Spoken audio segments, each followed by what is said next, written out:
Jadi apa tujuan Bapak datang ke sini, bisa Bapak jelaskan? Jadi Pak, memang cerita sedikit tentang kehidupan saya sama Bapak. Karena hari ini saya merasa sedih dalam hati saya. Perlu ketahui bahwa saya belakangnya dari anak gembala, kakek saya, opung saya juga gembala, kakek saya gembala, bapak saya juga gembala. Saya tinggal di Senang Bapak, Sembah. Saya masih sendiri untuk saat ini. Jadi hal yang saya mau ceritakan sama Bapak itu, saya tadi sudah katakan sama Bapak bahwa saya ini adalah keturunan dari, bisa dikatakan keturunan dari semua keluarga saya. Dari kakek nenek saya adalah seorang gembala, dan saya adalah cucu dari gembala tersebut.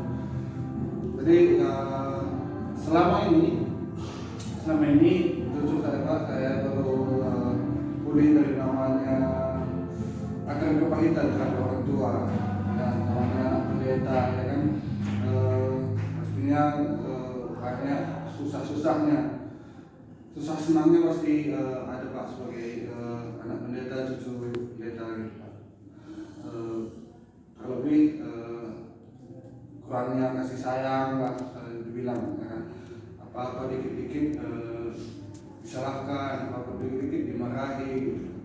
Konsekuensi anak gembala yang saya rasakan gitu Pak. Jadi saya baru pulih dari yang namanya akar kepahitan. Saya mengalami hal demikian dulu karena saya anak yang paling tua dari saudara saya, masih di bawah saya masih ada 5 orang lagi, semuanya gadis dan saya sendiri laki-laki Pak. Jadi pada waktu dulu saya merasa bahwa semua permasalahan, semua pekerjaan dilibatkan sama saya gitu Pak. Jadi pekerjaan itu sudah seakan-akan menumpuk terhadap hidup saya.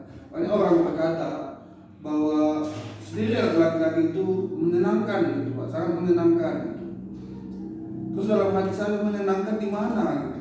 Apanya yang menyenangkan sendiri dari sendiri dari laki-laki? Semua dibebankan sama kita gitu. Setiap pekerjaan itu selalu dibebankan, selalu disalahkan, apalagi anak yang paling tua, selalu merasa hal yang paling kurang selalu gitu Pak. Tidak ada rasanya kebebasan di dalam kehidupan ini gitu Pak. Jadi saya sangat sedih gitu Pak. Saya sangat sedih setiap kali saya melakukan pekerjaan itu gitu Pak. Setiap kali saya melakukan pekerjaan, dan mungkin saya dengan sungguh-sungguh melakukan pekerjaan itu menyelesaikan, ada satu yang selalu jalannya yang selalu membuat saya dimarahin gitu Pak. Selesai pun pekerjaan itu seakan-akan itu tidak berharga gitu Pak. Padahal sudah berjuang untuk menyelesaikan pekerjaan itu yang ditanggungjawabkan kepada saya gitu Pak. Jadi saya merasa tertekan pada waktu itu mengalami hal demikian gitu. Kenapa saya selalu disalahkan? Padahal pekerjaan siap dibuat. Sekali-sekali memang betul saya tidak menyelesaikan pekerjaan, ataupun saya lupa menyelesaikan pekerjaan. Dari situ saya selalu ditekan dengan pekerjaan itu. Dari hal yang tadinya itu saya mulai ditekan dari hal sedemikian gitu Pak. Jadi saya merasa sedih lah pada waktu itu dulu. Jadi sebenarnya saya tidak mau dulu ya Pak ya masuk mengenal Tuhan gitu. Bisa dibilang saya pelayan Tuhan dulu Pak. Saya bilang pelayan Tuhan dulu, dipercayakan pelayan Tuhan. Tapi seakan-akan saya merasa itu sebuah paksaan gitu. Saya paksaan karena memang kakek saya itu gembala gitu. Jadi saya merasa saya itu hanya dipaksakan untuk melayani Tuhan gitu. Jadi bisa dibilang saya melayani Tuhan di gereja sebagai singer, awalnya sebagai singer, tapi lama-lamaan sebagai worship leader gitu Pak. Tapi saya masih hidup di dalam dunia yang tidak menyenangkan hati Tuhan sama sekali. Saya masih hidup dalam dunia yang namanya penuh dengan angin kepahitan, dunia yang masih namanya penuh dengan kebencian dalam hati saya, dan bahkan saya masuk leader di pada waktu dulu masuk leader di dalam gereja.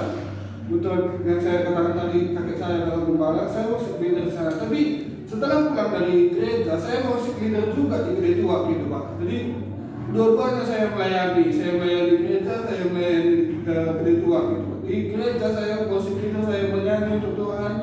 Di gereja tua saya menyanyi untuk dunia gitu. Jadi seakan-akan nggak ada sama sekali.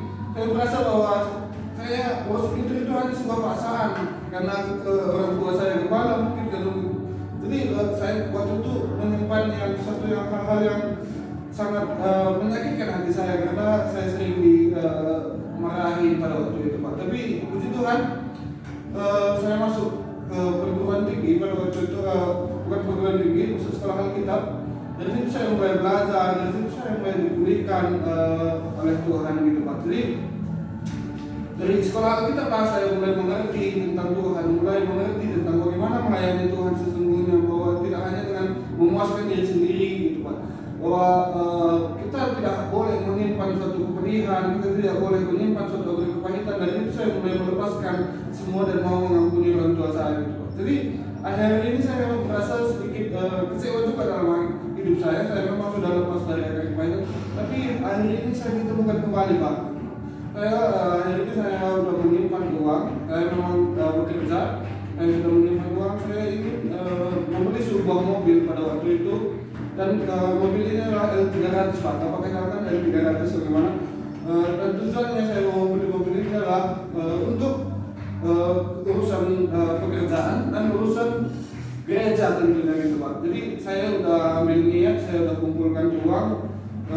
Saya sudah kumpulkan uang sekitar saya kalau nggak salah itu sekitar 40 juta lah Pak. 40 juta saya kumpulkan uang. Tapi saya bilang sama orang tua saya, Pak, saya ingin mau beli mobil.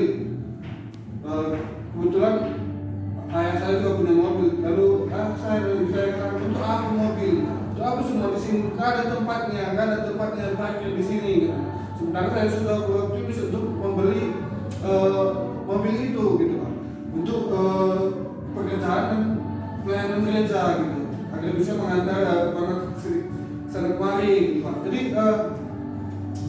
dalam hati saya sudah mencoba untuk menabung, saya sudah mencoba untuk ingin membeli sesuatu. Kenapa orang tua saya menghalangi saya gitu Pak? Karena setelah saya desak terus orang tua saya kenapa nggak mereka izinkan itu dalam hati saya Pak. Jadi saya merasa tertekan gitu Pak, kenapa mereka tidak mengizinkan itu saya, padahal itu sudah lama saya idamkan, sudah lama saya inginkan itu agar bisa terpenuhi.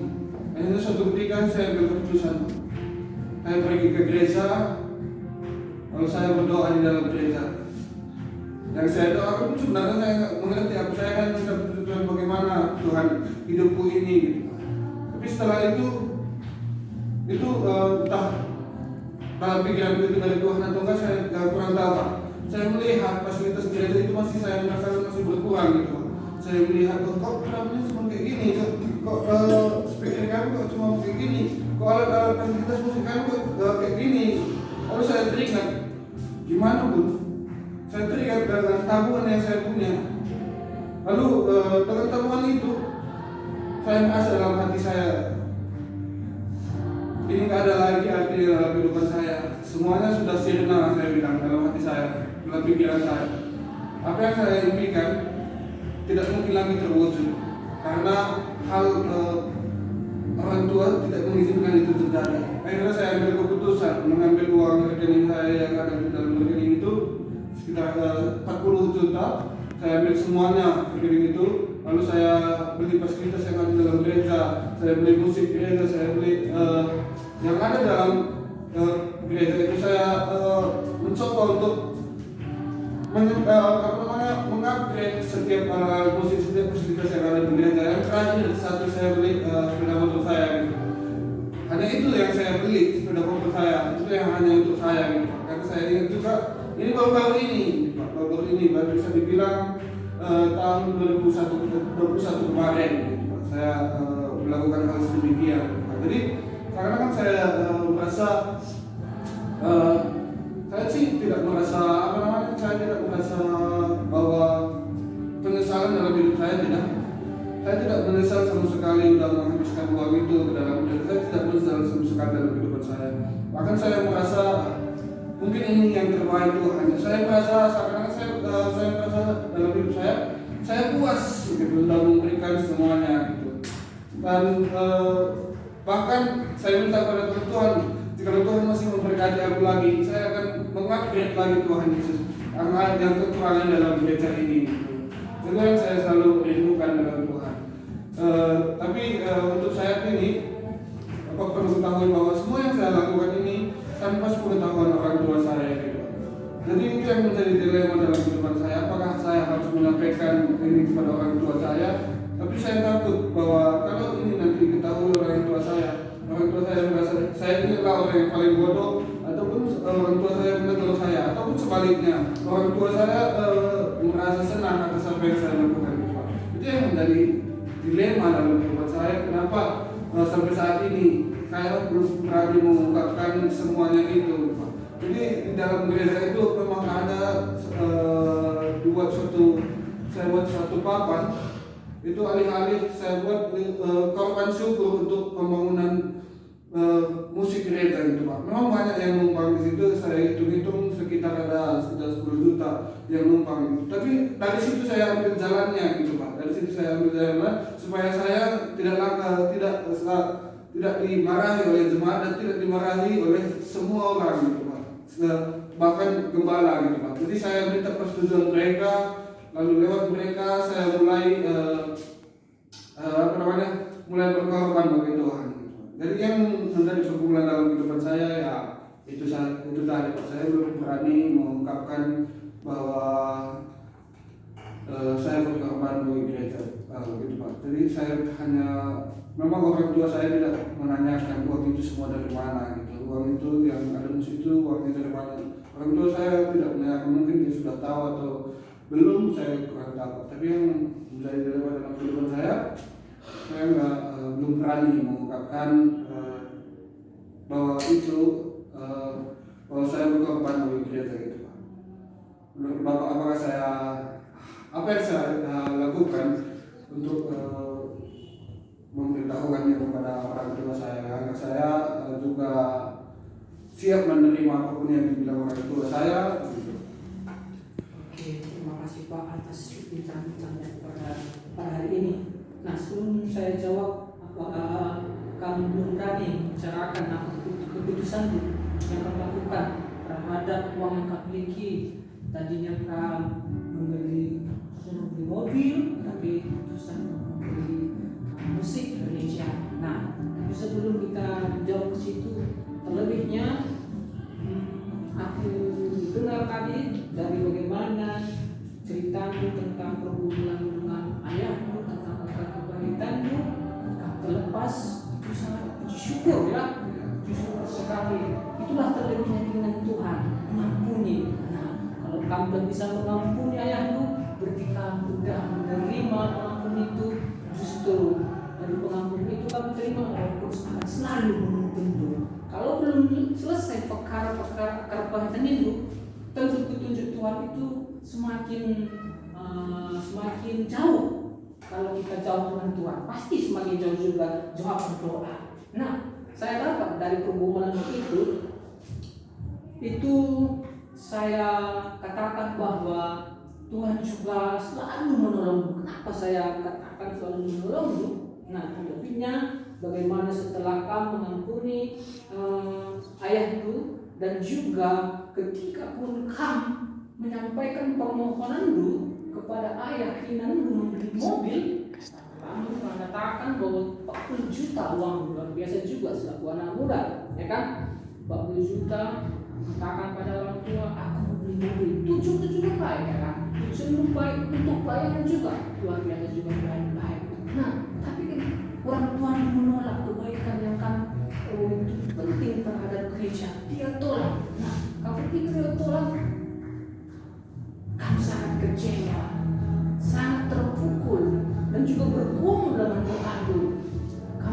meminta kepada Tuhan dalam hubungan dulu itu. Nah, itu juga luar biasa bagi saya. Itu juga suatu ucapan syukur juga itu, karena kamu tahu kemana kamu berdoa.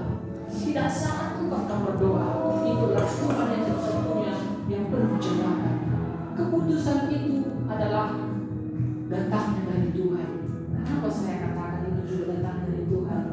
Nah, kalau kamu beri tadi hal yang lain, berarti itu tidak keputusan dari Tuhan. Kalau kebutuhan itu untuk kerja juga, berarti itu hal yang penting kata Tuhan, bukan kata bilang, tapi kata Tuhanlah itu yang terpenting. Itulah aku yang terpenting musim menurut dalam penciptaan itu. Nah, jadi kalau sudah kembali yang kami bilang tadi, belum berani mengatakan kepada ayahku bahwa kamu beli musik itu. Kalau kamu tadi sudah dituntut doa, teruslah selalu dengan doa lagi menuju kepada Tuhan. Kamu juga harus berdoa sebelum kamu ngomong menyampaikan kepada orang Tuhan. Percayalah, karena kamu mengandalkan Tuhan, jawabannya juga akan dari Tuhan. Sebelum kamu berdoa, renungkan dan minta kepada Tuhan, Tuhan, aku mau menyampaikan kepada orang tua aku kebenaran yang sesungguhnya. Tolong aku, apa yang harus aku sampai dari awal sampai ke akhirnya. Orang tua aku senang dan mendukung aku yang harus kulakukan. Tidak menjadi rasa sakit hati kepada, walaupun nanti itu menyakitkan. Tuhan, buatkan aku tetap bersyukur kepadamu. Itulah yang kamu lakukan. Karena bersyukur itu adalah suatu juga kebaikan, membuat kamu tidak menuju ke akar kita, supaya tidak terulang lagi akan perlu supaya kamu selalu sembuh di hadapan Tuhan. Oke, mungkin itu saya sampaikan kepada Bapak Jeffrey. Terima kasih Bapak Jeffrey. Terima kasih Pak untuk saya terhibur atas